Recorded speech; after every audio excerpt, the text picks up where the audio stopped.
Hi hello every one. இன்றைக்கி Thursday. So Navaratri start ஆகிடுச்சு இல்லையா? இன்னிலேருந்து கொலு வைக்க ஆரம்பிச்சிருவாங்க. கொலு வைக்கிறது எனக்கு இதுதான் ஃபஸ்ட் டைமு. அம்மா வீட்டிலலாம் கொலு வந்து வச்சது கிடையாது. அத்தை வீட்டில் தான் ஃபஸ்ட்டு ஸ்டார்ட் பண்ணுறோம். அது எப்படி இருக்கும் அப்படின்ற எக்ஸைட்மெண்ட்டே ரொம்ப ஆர்வமாக இருக்குது. இங்கே எப்போவும் ரிலேட்டிவ்ஸ் வந்து எல்லோரும் கும்பலாக தான் கொலு வைக்க ஸ்டார்ட் பண்ணுவாங்க. ஸோ ஆன் த வே எல்லோரும் வந்துட்டாங்க. வந்த உடனே கொலு வைக்க ஸ்டார்ட் பண்ணியாச்சு.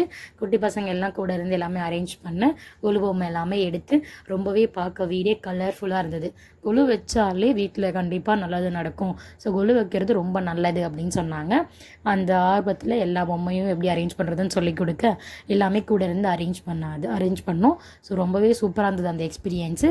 ஒரு பக்கம் குட்டீஸ் எல்லாம் கல்யாண வரிசை, ஒரு பக்கம் ரிசப்ஷன் வரவேற்பு வரா மாதிரியும், ஒரு பக்கம் கல்யாணம் ஆகிற மாதிரியும் சிஸ்டரின்ல ஆசைப்பட்டாங்கன்னு அவெஞ்சர்ஸும் வச்சாச்சு. ரொம்ப நாளைக்கு அப்புறம் நிறைய ரிலேட்டிவ்ஸோட கும்பலாக உட்காந்து நிம்மதியாக ஜாலியாக வந்து பேசிகிட்டே சாப்பிட்டோம்.